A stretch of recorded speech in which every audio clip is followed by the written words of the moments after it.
보니까 이제 막 야지를 놓습니다. 제가 토론을 하고 그 야지 놓은 사람들이 지금 사장하시고 부장하신 분들이에요. 제가 그분들 너무 잘하고 끝나고 나갈 때 되면 멱살 잡고 막 그래요. 이제 막 야 이 새끼야 너 죽을래? 이러고 이제 뭐 이런 얘기하고 그 사람들이 사장하시더라고요. 근데 내가 보면 역시 그렇게 사는 게 더 좋은 방법이었구나 이런 생각을 좀 하고 있습니다.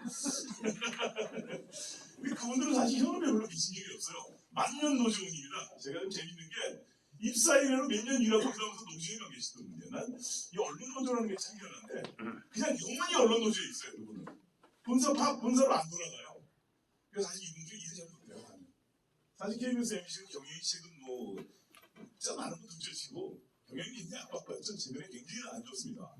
MBC가 작년에 흑자가 많이 난 거는 방송을 안 해서 돈이 번 거예요. 드라마도 안 하고 스포츠 안 하고 그 다음에 뭐 본사 팔고 해가지고 이제 일을 본 거지. 뭐 사실 뭐 이렇게 돈 준 건 아닌데 KBS도 굉장히 경영상이 다 안 좋습니다. 근데 그 이유가 뭐냐면 이분들은 한 번도 회사 생활 해본 적이 없어요. 그러니까 회사 경영이라든지 뭐 이런 거에 대해서 다시 생각해 볼 틈이 없었던 거죠. 그냥 맞닥딱 풀어주는 거지. 그래서 이제 그런 것들이 좀 있었고요. 근데 그 학회도 있었고요. 저도 뭐 그런 학회를 하면서 사실 세계 학교가 지금 다 완전히나 그 진보 성향의 학자들로 장악되어 있습니다. 그래서 우리 같은 사람은 아예 부르지도 않습니다. 이제. 저도 한때 그 학회 임원 부회장도 하고 뭐 간부도 오래 하고 뭐 이 학회를 굉장히 오랫동안 열심히 했던 사람 중에 하나인데요. 학회장도 한번 나가려고 했다가 좌파 교수들이 막 와가지고 막 일을 하고 농성을 하고 뭐 전국을 돌아다니면서 눈이 꼴고 빌려요. 그럼 난 특별하게 시키는데 그래서 에이 하지 말아야 되겠다. 내가 이런 기연한 짓을 하고 해야 되겠나. 그렇게 막 앞에서 공간협박했던 분들이 나중에 장관하시고 그러더라고요. 장관급 일을 하시더라고요. 굉장히 좀 이상한 게 많았는데 여러분이 아시는 것보다 훨씬 더 심각합니다. KBS도 비슷해요. MBC가 더 심하긴 한데 KBS도 훨씬 심합니다. 연합뉴스는요. 사실 이제 그분들은 내가 좀 이렇게 얘기하면 좀 서운할지 모르지만 이걸 어떻게 할까요? 뭐 좀 좋게 표현할까 나쁘게 표현할까 그분들이 좀 서운하겠지만 그냥 기대주의적이죠. 그분 사실 연합뉴스라는 회사가요. 거의 진짜 YTN이 원래 연합뉴스 거라는 거 모르시죠 여러분들? 연합뉴스가 만들었어요. 그랬다가 그냥 적자가 엄청 나가지고 매년 또 월급도 못 줬어요. 그래가지고 자기 원 잡은 거 다 빼놓고 나가고 그냥 버려버렸어요. 그러니까 이제 김대중 정부가 한 수씩 YTN에다가 돈이 한 푼도 없잖아요. 월급도 못 주고 이미 연합뉴스는 다 빼먹고 날라가지고 도망갔고 비겁한 짓이죠 사실은. 그러니까 김대중 정부가 그때 한전하고 나사회하고 지금은 빠졌으나 하나은행 이런 데서 이제 투자를 그러니까 돈을 빌려줬어요. 2000년에. 그러면 남산타워를 거저줬습니다. 그것도 어떻게 사기 쳐서 먹은 건데요. 사실 어떻게 보면 그 남산타워가 1년에 흑자가 100억입니다. 그 YTN 흑자 100억이 남산타워 흑자예요. 뉴스가 흑자가 나는 게 아닙니다. 그게. 절대로 지금도. 그러니까 연합뉴스 YTN의 1년 흑자가 100억쯤 되는데요. 남산타워가 한 100억 정도 됩니다. 근데 그 남산타워가 어디 거냐? KT 거예요. KT 거고 원래 KBS, MBC, SBS 3사를 같이 썼었어요. 이제 그 성취를 하려고. 근데 이제 그게 필요 없고 이제 다른 데로 또 다른 시설이 생기니까 KT가 이제 그걸 팔게 된 거죠. 근데 이제 팔면서 김대중 정부가 묘하게 머리를 쓴 거예요. 머리를 써가지고 그 YTN이 거저줬어요.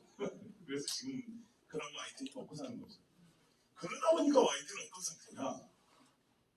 자기에게 유리한 정권이 존재해야지만 자기 존재를 살려줄 수 있는 정권이 존재해야지만 방송이 존재할 수 있습니다. 그러니까 요즘 YTN 민영화 가지고 이제 난리치잖아요. YTN 민영화라는 건 결국 무슨 소리냐? 그분들 입장에서 볼 때는 이거 잘못하면 우리 거덜나는 거 아니야? 라는 거죠. 노조라는 데가 그 스스로의 경쟁력이 있는 데서는 절대로 노조가 그렇게 왕성할 수가 없어요. 노조가 어디가 제일 세냐 얘기하면 MBC 노조는 별로 셉니다. 가장 센 노조는 여러분들 더 웃기는 데입니다. EBS. 그 다음에 아리랑 TV 이런 데 가보세요. 거긴 뭐 목숨 걸고 노조입니다. 왠지 압니까? 정부에서 돈을 안 주면 끝이거든요. 그만 스탑이에요. 그건 완전히 회사가 돈을 받아야 되니까.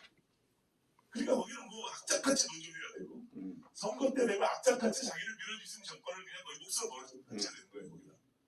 이게 이제 우리가 좋은 말로 얘기하면 후견인주의라고 하는 게 학자들이에요. 내가 정치적으로 충성하고 그 대신 정부가 대주고 제도적으로, 법적으로, 그 다음에 재정적으로 지원해 주는 거죠. 이 구조는 계속 그 정해져 있었어요. 90년대까지도 있었는데 이 시스템을 만들어지기 시작한 게 어디냐? 김대중 정부가 만드시죠. 그 2000년 이후에 우리나라 정치 방송이 완전히 극단적으로 정치화되는 거예요. 그럼 누가 만들었냐? 뭐 이런 얘기 떠나서 그렇게 이제 된 거죠. 더군다나 더 웃기는 건 뭐냐면 2002년까지가 뭐 여기 뭐 MBC 이진석 사장님도 계시지만 2002년까지는요 우리나라 케이블 지상파 방송 산사가 1년에 흑자를 주체를 못하던 시대예요. 왜? 지상파 방송 3사밖에 없어요. 종편도 없을 때고 케이블 TV 시작해가지고 뭐 힘도 못 쓸 때입니다. 케이블 TV가 97년에 출범했는데요. 97년에 본격적으로 했는데 2002년까지는요 케이블 TV는 거의 없었어요 가입자가. 그러니까 지상파 3사가 1년에 돈이 남아 돌았어요. 그러니까 그때까지는 돈이 남아 도니까 독점 구조니까, 그죠? 그러니까 좀 덜 정치적이었죠. 그렇지 않겠습니까? 그런데 2002년 월드컵에 우리나라 지상파 방송 3사가 정확하게 광고 매출액이 2조 2천이었습니다. 2조 2천. 3사가 2조 2천을 가져갔어요. 그러니까 한 개 방송사가 평균적으로 따지면 뭐하지만 한 6, 7천억을 가져간 거예요. 거기다 KBS는 한 6천억이라고 하는 수신료가 또 있습니다. 그죠? 6, 7천억이 또 들어와요. 그러니까 이렇게 가져갔기 때문에 별로 정치적일 필요가 덜했는데 2002년 월드컵, 한일 월드컵 딱 끝나고 나서부터 그 다음에부터 적자가 나기 시작한 거예요. 광고가 빠지기 시작해요. 무슨 말 아시겠죠? 어디로 빠지냐? 처음에는 케이블 TV를 슬슬 빠져나가기 시작했어요. 그러더니 갑자기 2005년부터 인터넷을 빠져나가기 시작해요. 포털로 빠져나가기 시작한 거예요. 네이버가 지금 광고주의 A급은 네이버입니다. KBS, MBC, SBS가 아니에요. 네이버는 광고 못 들어갑니다. 거기 처음에 나오는 그 이렇게 롤링되는 그 광고, 배너 광고 있죠? 그거는 돈 줘도 못 들어가요. 어마어마하게 부르는 게 값입니다. 그건 진짜 부르는 게 값입니다. 왜냐 거기는 방송은 단가가 있지는 않지만 그래도 어느 정도 서로가 어느 정도 허락하고 어떤 기준이 돼 있어서 함부로 막 못 부르거든요. 그런데 인터넷 광고는 단가 기준이 없어요. 그러니까 네이버가 어떨 때 막 2배도 올리고 그래요. 연말 되면 한 2배 올립니다. 왜 올립니까 아십니까? 대학 입시 광고 때문에 밀려나요. 그럼 그때 갑자기 그 광고값이 2배로 올라갑니다. 그냥 우리가 상상하는 이상이거든요. 그러니까 네이버가 1년에 광고 수입으로 수천억을 가져가는 일로 조 단위가 넘는 수입을 가져가는 거죠. 그러니까 이런 식이 되니까 2002년부터 쭉 광고가 빠져요. 물론 중간에 이렇게 약간 이렇게 얘기를 하지만 빠져나오거든요. 그러더니 지금 매출이 어떻게 되느냐? 지상파 방송의 광고 매출이 1조가 안 돼요. 그러니까 절반 이하로 떨어지는 거죠. 그러니까 그렇게 생각하면 왜냐? 그 뒤에 2008년에 종편이 생겼고, 그죠? 그리고 2008년 기준에 여러분 아시겠지만 스마트폰이에요. 모바일 광고로 빠지잖아요. 이게 빠져나가기 시작하면서부터 지금은 상상을 초월하는 거죠. 그러니까 그렇게 되면 어려워지면 어떻게 할까요? 아까 얘기했죠. 더욱더 자기를 제도적으로 정치적으로 지원받고 싶어하는 거죠. 이게 굉장히 이런 메커니즘이 한국 사회를 끌어오는 겁니다. 그래서 제가 뭐 이런 말씀을 좀 드리는 겁니다만, 예, 사실은 공영방송 이 얘기 좀 많이 하면 시간이 많이 가서 제가 얘기하는데 공영방송이라는 게 여기 굉장히 어렵게 썼죠. 간단합니다. 공영방송의 정의는요, 지금도 교과서 찾아보면 100개가 있습니다. 그래서 공영방송을 어떻게 정의하느냐면요, 미국의 한 학자는 상업방송이 아닌 것 이라고 정의합니다. 할 게 없어요. 왜? 너무 거룩하거든요, 용어 자체가. 퍼블릭 인터레스트라고 하는 이 공익이라는 말 자체는 아리스토텔레스 때부터 지금까지 정의가 안 되는 거예요. 이게 다수의 이익인지, 다수가 아닌 어떤 정해진 목표 아이디어 타입인지, 그죠? 아니면 정말 뭐 사람이 하면서 정해지는, 이게 공익이 만들어지는 건지 결과가 있는 건지 몰라요. 그러니까 절차를 요즘 강조합니다. 이 자유민주주의과에서는 공익성을 얘기할 때 요즘 절차를 강조해요. 공정하냐를 강조하죠. 그래서 우파는 공정하냐가 이게 중요해요. 근데 이제 저 사람들은, 좌파는 퍼블릭 인터넷을 어떻게 보느냐?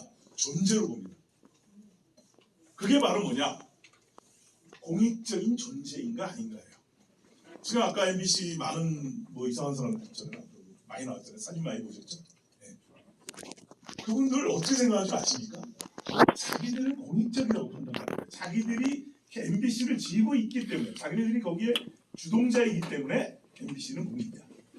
공익적 존재예요. 그렇기 때문에 그런 허직 방송을 할 수 있는 거예요. 왜? 내가 하는 거는 올바른 일이기 때문에 국민을 위한 것이니까. 그렇지 않아요? 만약에 그렇지 않다 그러면은 MBC가 저렇게 거짓 보도를 할 수 있겠어요? 그리고 막 함부로 할 수 있겠어요? 못하잖아요. 누구든지. 왜냐하면 내가 한 것이 공익인지 아닌지 누구도 없죠. 다 각자의 그 생각이고 개인의 생각이니까 완벽한 사람이라는 게 존재할 수 없는 거죠. 공익적인 사람이라는 게 있을까요? 저는 의문이긴 한데 이 사람들은 그런 면에서 그래서 이게 자기네들의 목적이 수단을 합리화시키는 거죠. 자기네들의 목적, 자기네들이 가지고 있는 의식이 올바르기 때문에 나는 무슨 짓을 해도 된다. 어떤 방식을 해도 된다. 이렇게 됩니다. 그렇지 않겠습니까? 슬퍼하고 가서 해도 돼요. 소리 질러도 되고요. 내가 국민을 위해서 이렇게 하는 것이 맞대는데 뭐 어떡하겠어요. 그것이 저가 KBS 이사할 때 얼마 전이냐면 노조애들이 제 연구실을 제가 엎은 데와 쳐들어왔어요. 제 연구실 다 뒤집어 버렸더라고요. 문 닫고 왔더라고요. 왜 그러냐? 뭘 뒤졌대요? 하여간 다 이러실 때입니다. 하여간 뒤져가지고 그래서 뒤진 게 하여간 자기 표절 논문이 20년 동안 2편이 나왔대요. 그래서 예, 자기 표절 논문 맞습니다. 그랬어요. 발표했던 거 논문으로 했던 거 2개 나왔대요. 그래서 내가 그거 잘하셨네. 그리고 어딘가 쓴 논문이 있는데 논문을 다 뒤졌대요. 10몇 명이 국회 도서관 가가지고 한 달 동안. 근데 지난 20년 동안 제가 이 방송 정책만 30년을 한 사람이니까 많이 썼을 거 아닙니까? 여기저기. 그랬더니 글을 뒤졌더니 KBS 욕한 것이 2번 나온대요. 그래서 참 할 일이 없는 사람입니다. 그래서 할 일이 없는 사람입니다. 이 사람들은 그것이 옳다고 생각하는 거죠. 그래서 공영방송은 정치적 DNA가 있어요. 이게 우리나라가 유난히 심한 거지 다른 나라도 있습니다. 그래서 전 세계의 공영방송이 대부분 우파적인 성향보다는 좌파적 성향이 더 가까워요. 그래서 미국은 공영방송 PBS라고 있어요. 있습니다. 그거 공영방송 아닙니다. 민간방송입니다. 국가가 가지고 있는 것도 아니고요. 공인간입니다. 근데 돈은 미국 의회에서 줘요. 의회에서 줍니다. 그래서 의회에서 줄 때 민주당이 다수가 되면 좀 많이 줘요. 민주당이 그래도 약간 진보적이니까 공화당이 다수가 되면 안 줘요. 그러니까 제가 미국 가 있을 때 공화당이 그때가 부시 대통령 시절이었는데 그때 막 공화당이 세니까 어떤 일이 벌어지냐? 그 PBS가 하루 종일 자기네들 그 마케팅 방법만 해요. 우리 옛날 프로그램 사면은 얼마 후원금 내서 이것만 하루 종일 하는 거예요. 여기 있습니다. 그러니까 돈이 없을 때 아쉬워지는 거죠. 미국은 없어요. 그럼 유일하게 그런 공영방송을 하는 나라가 어디냐? BBC 같은 데거든요. BBC가 이제 우리가 이상이라고 하죠. 거기도 요즘 심각합니다. 왜 그러냐? 공영방송이 존재할 수 있는가에 대한 의문을 갖고 있는 거예요. 일단 시청률이 옛날같이 40% 50%안 나오거든요. 그죠? 많이 안 보는 방송을 공영방송에는 우릴 수 없잖아요. 그렇잖아요. 그래서 거기도 심각합니다. 또 BBC가 굉장히 공정하고 좋은 방송이라고 그나마 상대적으로 낫다고 하지만 그죠? 상당히 정치적인 논란에 가끔씩 휘말리기도 해요. 우리하고는 격이 다릅니다. 왜 격이 다르냐면요. 제가 아까 이사회 구성 방법, 저도 진짜 아까 이진숙 사장님 말씀에 100% 그 얘기를 많이 하고 싶었는데 지금 공영방송 법 지금 바꾼다고 그러잖아요. 이거요 정말 악질적인 겁니다. 이 정말 악질적인 거고요. 이거 진짜 물론 거부하겠죠 대통령이. 그러나 이거 계속 밀어붙이. 이게 처음 발의가 된 게 2019년 말입니다. 그때 4개 법안이 야당에서 올라왔어요. 정청래, 정필, 그러니까 4개 안이 올라왔는데 그 공청회 내가 국회 그 토론을 갔었어요. 유일하게 그 당시 미래통합당이었나요? 그때 국민당 미래통합당. 정말 집권의 의지가 없던 야당 시절에 집권 가능성 제로. 그죠? 아시겠죠? 그때 갔었어요. 1월달에 공청회 갔는데 제가 이거 절대로 하면 안 된다고 펄펄 뛰니까 더 재밌는 건 뭔지 아세요? 그 당시 미래통합당 의원들이 이렇게 갸우뚱해요. 어차피 집권할 가능성도 없고 21명으로 늘리면 우리 자리도 좀 늘어나고 이런 생각을 하고 있는 거예요. 그래서 이놈의 정당은 미래가 안 보인다. 제가 나오면서 그랬어요. 미래가 안 보이는 정당입니다. 아니 집권할 생각을 해야 되고 이런 악법을 만드는 거에 대해서 어떻게 이걸 가만히 있어요. 정부가. 이게 말이 안 돼요. 그때 정청래 의원이 그때 그냥 의원이었잖아요. 저한테 끝나고 그러더라고요. 한국 손자만 가네? 그러더라고요. 지금 놀리고 가더라고요. 그러니까 그런 정도로 이게 근데 이걸 할 생각이 없었어요. 왜 할 생각이 없었냐? 집권했잖아요. 국회의원 선거 이기고 탄핵으로 쫓아내가지고 지네들 있잖아요. 그러니까 이건 뭐 하려고 해? 3분의 2? 지금 의원수 6대3 그죠? 10대4 가지고 3분의 2 죽어도 안 나오는 거예요. 자기들이 야당 시절에 법안을 내놨거든요. 이른바 특별다수제라고 3분의 2 이걸 냈었어요. 집권하기 직전에. 그 당시 국민의당인가요? 안철수가 하던 당? 국민신당. 국민신당인가요? 안철수가 하던 당하고 두 군데서 똑같은 법안을 올려놨어요. 그런데 집권을 해버리니까 하기 싫거든요. 3분의 2 특별다수제 하기 싫은 거예요. 왜? 지금 구조에서 할 수가 없잖아요. 그래서 머리를 굴린 거예요. 3분의 1을 만드는 거예요. 그래서 만들어진 겁니다. 그래서 2019년 말에 이 법안을 낸 거예요. 근데 집권하고 나니까 별 생각 없잖아요. 이제 그잖아요. 사람이 화장실 들어갈 때 나올 때 마음이 달라지니까. 그러다 보니까 이제는 야당이 됐단 말이에요. 그럼 어떻게 되겠어요? 이거 법 만들어야 되겠네. 사실 이 법이요. 지난번 윤석열 대통령 취임하기 전에 하려고 그랬어요. 그때는 못 하잖아요. 거부권이 안 되잖아요. 근데 그때 뭔 법에 걸렸냐? 언론중재법 기억하시죠? 무슨 뭐 징벌적 배상제인가 그거 했다가 그냥 국민적인 반대가 되니까 이 법은 통과시키지 못해요. 발의도 못했던 거죠. 그러니까 인제를 해야 되겠다. 그럼 지금 할 수 있느냐? 못해요. 왜 못할까요? 대통령 거부권이 있어요. 얘네들이 노리는 거는 거부권이에요. 거부권을 딱 하면 어떻게 되겠어요? 간단하잖아요. 지금 노동자 탄압장권으로 만들려고 노력하는 거 아니에요. 지금 내일 하는 거 아닙니까? 지금. 그래서 이걸 내년 춘투로 몰고 가고 내년 하반기를 정치투쟁으로 가겠다는 거 아니에요. 아까 뭐 MBC 파업 120, 이런 문제는 아니고 내년부터 본격적으로 하반기부터 아마 파업에 들어갈 거예요. 중간지부터요. 왜? 그 다음에 총선이 있기 때문에. 그 다음에 아까 얘기했지만 뭐 이태원 이런 거 가지고 뭐 인권 탄압 국가 이런 거 만들어내는 거죠. 세월호 한 번 더 하고 한 판 더 하고 싶으니까. 그럼 거기다 언론 탄압 국가까지 만들어버리면 되잖아요. 지금 얘는 노린 거고요. 대통령 거부권 행사했다. 이거 가지고 아마 난리친 거예요. 내년 2월에 한다고 그래요. 지금 얘기 들어보니까. 내년 2월에 통과시키는데 1월 달까지 일정이 안 나오는데요. 그러면은 이 2월에 이제 그걸 노리는 거죠. 제가 보면. 이걸 지금 노리는 겁니다. 정치적 DNA가 우리 강하다. 흑역사는 뭐 얘기 안 하겠습니다. 이게 왜 이렇게 되느냐. MBC 얘기를 우리 이진숙 사장님 하시기 전에 얘기 좀 들어볼까요? 원래 MBC는요. 주식회사 문화방송으로 출발했던 겁니다. 본사가 어디 있었냐? 부산이었어요. 부산. 서울이 본사가 아닙니다. 문화방송은. 그런데 이거를 물론 서울이 더 커졌죠. 그 이후에. 서울의 문화방송이 더 커지긴 했는데 언론 통폐합이 됐잖아요. 그래서 KBS하고 지분을 서로 맞바꿨어요. 절반씩 왔다 갔다 합니다. 그리고 50하고 해놓은 겁니다. 50하고 그걸 했어요. 그 지분을 서로 가지고 있어요. 그런 식으로 했어요. 그래가지고 만들어 놓고 KBS ETV는 TBC잖아요. 여기 계신 분들은 TBC는 저보다 더 잘 아실 것 같은데. 그죠? TBC가 삼성그룹 거였잖아요. 그거 얼마에 받은 줄 아세요? 이병철 회장이 남산 지하실 가서 닷새를 버텼어요. 안 뺏긴다고. 그런데 마지막 날 닷새 버티다가 도장 찍었습니다. 얼마에? 1원. 1원에 찍었어요. 1원에 넘겼는데 삼성그룹이 89년에 소송을 해요. 우리 1원 받은 적 없다. 1원 안 받았거든요. 1원. 근데 법원 판결이 어떠냐? 1원은 안 받아도 된대요. 그냥 받은 거나 마찬가지입니다. 그래가지고 그냥 KBS ETV를 지금 조선하는 겁니다. 그러니까 이런 식으로 했던 건데 87년에 민주화가 되잖아요. 그래서 이제 직선제 개헌안이 되고 그러면서 언론기본법이 폐지가 되고 방송법이 다시 나옵니다. 그러니까 신문법, 방송법이 다시 나오죠. 그 방송법을 다시 할 때 이제 이게 심각한 문제가 벌어진 거죠. 여기서 MBC 문제가 벌어진 거예요. 왜냐?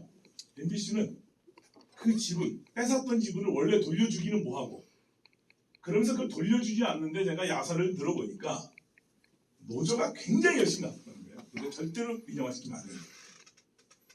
그래서 만든 게 방송문화진흥입니다. 그러니까 MBC의 지분을 70%를 관리하는 회사입니다. 그러니까 다른 건 아무것도 없어요. 관리하는 것만 합니다. 그러니까 관리하는 회사니까 사장 선임권이 있겠죠. 그래서 박문진 이사로 되어 있는 거죠. 그런데 왜 70%냐? 30%는 못 뺏었거든요. 오공화국이. 정수장학회거든요. 정수장학회 이사장은 그때 박근혜 이사장입니다. 그러니까 이걸 뺏을 수가 없는 거예요. 왜냐하면 이게 정치적 문제가 좀 있잖아요. 그런데 그때는 우리나라 방송법에 무슨 문제 그때 30% 지분 제한이 있었어요. 일대 주주는 30%를 못 넘습니다. 그러면 70%를 민영화시켜버리면 일대 주주가 누가 돼요? 정수장학회가 되잖아요. 그러면 이거는 상당히 심각한 정치적인 문제가 있는 거죠. 그러니까 그런 명분이 작용해가지고 87년 방송법 때 공영방송이란 개념은 없고 공공법인을 만들어낸 거예요. 방송법에. 그래서 KBS는 국가 지분이 갖고 있고요. 100% 기획재정 국가고요. 그 다음에 MBC는 70% 공공법인. 그래서 EBS는 원래 교육부 거였는데 지금은 독립법인으로 나와 있고요. EBS 거니까요. 원래 교육방송은 교육부 거니까요. 그래서 그렇게 됐었죠. 그래서 지분 그 방송사들은 뭘 냈냐? 공영방송이라고 기록되어 있는 게 아니고요. 법에 뭐라고 되어 있죠? 지분 제한을 받지 않습니다. 지분 제한. 그러니까 30%를 넘어도 일대주주가 상관없다. 이렇게 받은 거예요. 무슨지 아시겠죠? 그 법이 지금까지. 그래서 우리나라 법에는 공영방송 규정이 없어요. 없습니다. 물론 뭐 공영방송 법이 규정이 있느냐 없느냐는 중요한 게 아닙니다. 그러나 법에 없이 그냥 지분 제한의 예외 규정을 만들기 위해서 만들어 놓은 제도입니다. 현재 우리나라 법. 그게 공영방송이 된 거죠. 자, 그러면 지분 제한의 예외를 두시고 이렇게 국가가 가지고 있거나 지방자치단체가 갖고 있거나 아니면 뭐 어떤 공공법인이 갖고 있거나 이런 예외적인 기업들의 특징이 있죠. 뭡니까? 소유하지만 통제하기 힘들게 되죠. 대표적으로 여러분 공기업을 보시면 되잖아요. 공기업들은 공기업의 폐해라는 게 엄청나게 크잖아요. 그렇지 않습니까? 똑같은 겁니다. 주인 없는 회사를 만들어놔야 노조가 자기가 주인이 될 수 있는 거죠. 지금 이게 주인 없는 회사이기 때문에 MC가 저렇게 된 거예요. 주인이 있는 회사 같으면 저게 그나마 지난번 문재인 정권 때 그렇게 악랄하게 했잖아요. 정말 악랄하게 했는데 악랄하게 언론 장악했어요. 그런데 그나마 방송국에서 나온 얘기가 SBS가 좀 낫네. SBS도 열받았단 말이에요. 거기도 뭐 윤세용 회장이 뭐 혈압 올릴 정도였잖아요. 다 뺏긴 거나 마찬가지인데. 그런데 그나마 SBS가 좀 낫다. 왜? 거기 상업방송이거든요. 조금 낫다는 거지. 뭐 완전히 난 건 아닙니다. 거기도 내가 볼 때 상대적으로 조금 낫다. 이렇게 되는 거죠. 그거하고 똑같은 겁니다. 그래서 문제 이렇게 하다 보니까 2003년 이후에는 아까 얘기한 대로 경제적으로 압박을 받으니까 이제는 더욱더 그게 심해졌다. 정치와 결탁관계를 유지하고 싶어한다. 노영방송을 한다는 겁니다. 자, 그런데 그러다 보니까 이게 재밌는 게 이게 악용된 게 어디서 나타났느냐? 개나 소나 공영방송이 되기 시작한 거예요. 대표적인 게 TBS 교통방송. 경기도에서 작년에 의결하신 거 알죠? 거기도 교통방송 같은 거 하겠다고 의회가 경기도가 좋은 거예요. 왜? 지분 제한 안 받죠? 교통방송도 이거 완전히 이상한 방송인데 없애버려야 돼요. 저는 오세훈 시장이라는 사람에 대해서 이해를 못하겠어요. 왜 안 없애는지 저거를. 왜 그러냐면 저게요 95년도에 인가를 받았어요. 제가 방송개발원 있을 때 제가 그걸 만든 사람입니다. 처음에 안을 제가 만들었는데요. 그런데 처음에 했던 사람은 교통안전기능공단이에요. 그런데 어느 날 서울시가 하겠다고 대비해둔 거예요. 그러니까 서울시가 한다고 그러니까 서울시가 가져갔어요. 그때 누구냐면 그 성수대교 사건 나고 나서 그 서울시장 하시던 분 있죠. 조선일보 출신 그분이 사장이었어요. 시장이었어요. 근데 그분이 이제 끝나고 나서 직선제로 넘어가면서 조선시장이 됐어요. 이 조선시장이 뭐라고 얘기했느냐? 토론회 때 나와가지고 후보자 토론회 때 교통방송 나는 관여 안 하겠다. 그냥 우리 안 가져가겠다 이랬어요. 근데 되고 나니까 좋은 거예요. 일주일에 한 번씩 자기 시정 연설 비슷하게 하죠. 너무 좋습니다. 이 양반이 놔뒀어. 그러니까 순진한 거예요. 그냥 이거 교통방송 돈도 별로 안 들고 라디오 방송 돈 많이 안 들거든요. 의외로 또 그 당시는 헤드폰 없을 때니까 교통방송 뭐 송도순 뭐 이런 거 많이 하잖아요. 그러니까 뭐 많이 들었단 말이에요. 교통체증 심할 때고 그러니까. 그랬는데 이거를 악용될 소지가 계속 보여온 거죠. 그러면서 결국은 지난 정권에 박원순 시장 와가지고 거의 악용의 극치를 달린 거예요. 불법입니다. 왜? 우리나라의 보도방송은요 보도를 허가받은 방송만 할 수 있게 돼 있어요. 법상 그렇게 돼 있습니다. 보도를 아무나 하는 게 아니에요. 근데 여기는 보도할 수 없게 돼 있습니다. 교통정보를 하겠습니다. 근데 불법인데도 많이 치잖아요. 지금이라도 방송통신위원회가 허가 취소하면 돼요. 저거. 안 해요. 할 수가 없겠죠. 같은 편인데. 그러잖아요. 그러면 시에서 안 하겠다면 되는 거죠. 근데 자꾸 꼼수를 부려. 오세훈 시장도 생각이 많겠죠. 뭐 그걸 또 어떻게 나중에 좀 잘 쓸까 이런 생각이 이것저것 생각이 많은 모양인데 오세훈 시장이 말고 탈도록 할 거 아니잖아요. 그렇죠? 그럼 딴 사람이 만약에 민주당으로 또 넘어간다. 어떻게 되겠어요? 또 쓰겠죠. 어떤 방송으로 방송을 만들어 놔도 왜? 국가가 못 건드리니까. 공영이라는 이름으로. YTN도 마찬가지입니다. 그래서 과다성장도가 됐어요. 그래서 우리는 공관이라는 것이 있고요. 공영방송이 난립하는 회사가 됐어요. 법적 근거 없고요. 그래서 우리나라 이렇게 많습니다. 공영 채널들이. 여러분들 뭐 한국에 있는 거 같지 않아요? 이렇게 많아요. 이거 다 따지면 100여 개 됩니다. 되게 많아요. 여러분 보시면 뭐 공익 채널이라는 것도 있고 EBS가 채널 한 10개 됩니다. 한 7, 8개 돼요. KBS도 한 10개 되고. 물론 그게 다 공영이냐 이거는 뭐 생각해봐야 돼요. 이런 게 있습니다. 그리고 뭐 지자체이고 전무산하기관들 많잖아요. 이게 정치적으로 이용해 먹으면 얼마든지 이용해 먹는데 이런 것들이 좀 존재합니다. 자, 그래서 비정상가 아까 위기에서 추락 뭐 이런 건 이거 한번 얘기 들어보세요. 아마 MBC 분들이 들으시면은 이거 참 기분 나쁠 거예요. 이게 내가 알기로 한 10몇 년 전인데, 그러니까 2000년대 초반일 거예요 아마 이게. 1등부터 10등까지 가요. 드라마 랭킹 1위부터 10까지 다 MBC예요. 한번 보세요. 여러분 아시는 드라마죠, 그죠? 사랑이 뭐길래, 그죠? 아들과 딸 이거 뭐 어떻게 보면 참 옛날 얘기인데 아들과 딸은 지금도 몽고 가면 방송합니다. 아직도 나와요. 왜 그때 보낸 건 아직도 살아있어요. 재밌어요. 그러니까 이런 식이 되죠. 그런데 지금 그렇지 않잖아요. 시청률 지금 뭐 좀 죄송합니다만은 그냥 뭐 노인을 위한 방송 같이 된 것 같기도 한데 시청률을 보십시오. MBC는 너무 비극적이죠. KBS 2개 합해서 20%예요. 2개 합해서. 그나마 ETV 시청률이 좀 높으니까 뭐 KBS 일도 한 10%는 뭐 10%는 안 되도록 비슷하게 나오니까. TV조선 한 채널 가지고 2%잖아요. 이게 만만치가 않은 건데 지금 이게. TV조선은요? 그 사람들 다 정치적으로 생각하죠. 보수는 보수인데 그 사람들은 보수 정치가 되고 싶은 거죠. 그죠? 저는 참 이해가 안 되는 게요. 이거 아까 이준사님도 얘기했는데 우리나라 방통위원 중에서 조선일보 출신이 빠진 적이 별로 없어요. 여당이 됐든 야당이 됐든 조선일보 위력은 막강합니다. SBS와 조선일보 위력은 한국 우리 방송에서는 상당한 영향력이 있는 데입니다. 비례대표 조선일보 반드시 들어가요. 이런 얘기하면 좀 웃깁니다만 자, 저렇게 좀 보시면 되겠고요. 자, 문재인 정권이 어떻게 심각했냐 이걸 보면 이건 뭐 학술적인 얘기니까 너무 어렵죠. 공영방송을 보겠습니다. 아까 얘기한 조합주의, 이걸 우리가 조합주의라고 해요. 노조와 국가 권력이 결탁해서 사는 겁니다. 그러니까 위장 노조가 되는 거죠. 쉽게 생각하면 친정권 노조가 철저하게 정권에 충성해주고 그 대신 국가가 여러 가지 제도적인 보완을 해주는 거죠. 이게 언제 한 거냐? 무솔리니가 한 겁니다. 조합주의란 말이 처음부터 무솔리니 때 나온 겁니다. 이게 제3세계 국가들의 후진 국가들의 가장 대표적인 통제 방식입니다. 언론, 조합주의 방식. 뭐 언론만 그런 건 아니에요. 뭐 민주노총, 민주당과 민주노총 똑같은 민주노총이 왜 난리치겠어요 지금? 그죠? 아까 뭐 말씀하셨습니까? 그러다 보니까 이제는 뭐냐면 그래서 이제 최근에 얘네들이 야당이 돼가지고 하나 나온 게 거버넌스 개편을 하겠다. 말은 좋죠. 그러니까 네이밍 잡아진다고 그러는데 시민 대표성 강화입니다. 이 목적이죠. 그러니까 공영방송을 구성할 때 시민 대표성을 내치겠다. 이게 나머지는 아마 나중에 자료를 제가 들고 갈 테니까 필요하시면 주시면 이걸 조합주의라고 합니다. 그 얘기했으니까요. 그래서 이렇게 됐고요. 제가 이거는 그냥 자발적 정치도구라고 해요. 우리가. 왜?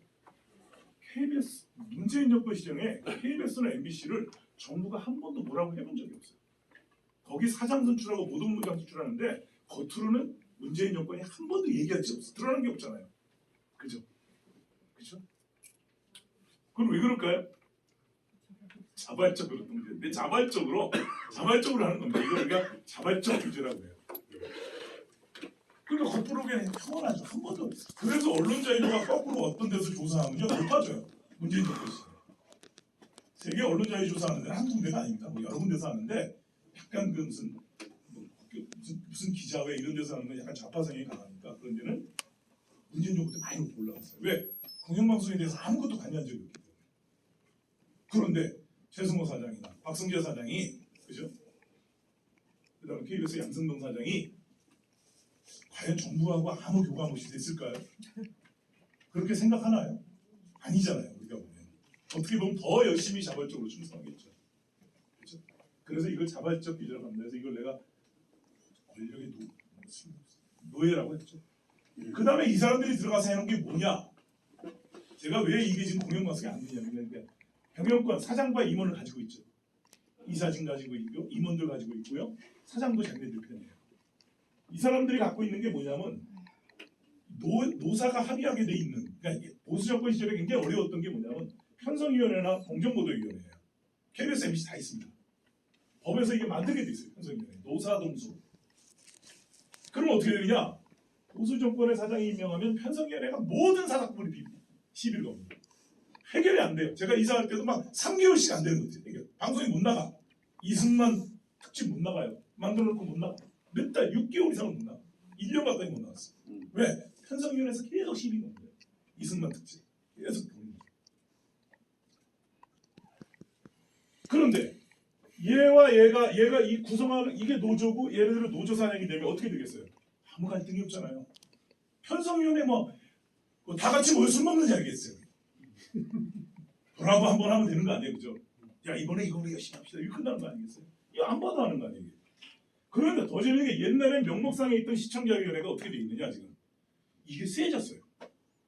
만약에 여기서 관여가 안 되면 시청자위원회가 중지할 수록 해놨어. 이게 그러니까 이게 삼각편됩니다 완전히. 그 시청자위원회는 옛날에는 그냥 차비만 줬어요. 한 달 없이 만나가지고 회의하면 차비만 돈이 1-20만 원 줬는데 지금은 매달 조사비를 받아요. 시청자위원회. 임기도 2년으로 들었어. 이게 이런 하여간 말도 안 되는 일을 한 거예요. 왜? 다 같은 편이. 내가 이번에 작년이군요. 올 여름에 KBS 시청자위원회를 다시 뽑는다고 그 우파 사람들 몇 사람이 노조하고 얘기를 했대요. 3분의 1은 우리한테 주겠다. 정권이 바뀌었으니까 그랬다는 거예요.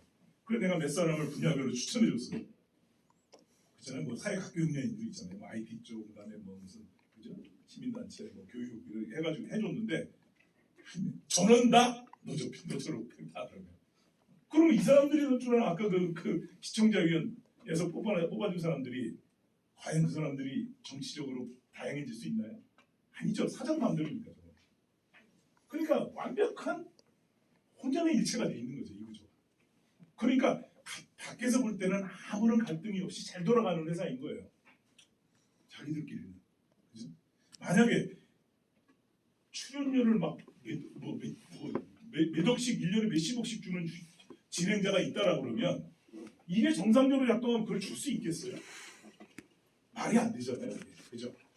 같이 뭐 우리끼리 끼리끼리 이런 것들이 좀 있고 이걸 법으로 만들었어요. 편성교육 같은 거 다 지금 지난 정부에서 다 법으로. 지난 정부의 특징이 뭐예요? 입법 난동이잖아요. 나중에 아마 부부관계도 법으로 만들게요. 루마니아가 옛날에 그렇게 했잖아요. 부부관계를 해야 된다. 이거를 애 못 낳으면 불법이야. 이런 거 만들 것 같아. 내가 그때 얘네들이 모르겠는데. 법 가지고 막 무슨 짓이나 하는 애들이니까 좀 이상합니다만 그 시청에 그걸 아무 뜻이고요. 그래서 여러분 생각에는 KBS, MBC만 생각하시죠? YTN도 시청자위원회 한번 가보십시오. 진짜 가관입니다. 채널A는 조금 이제 약간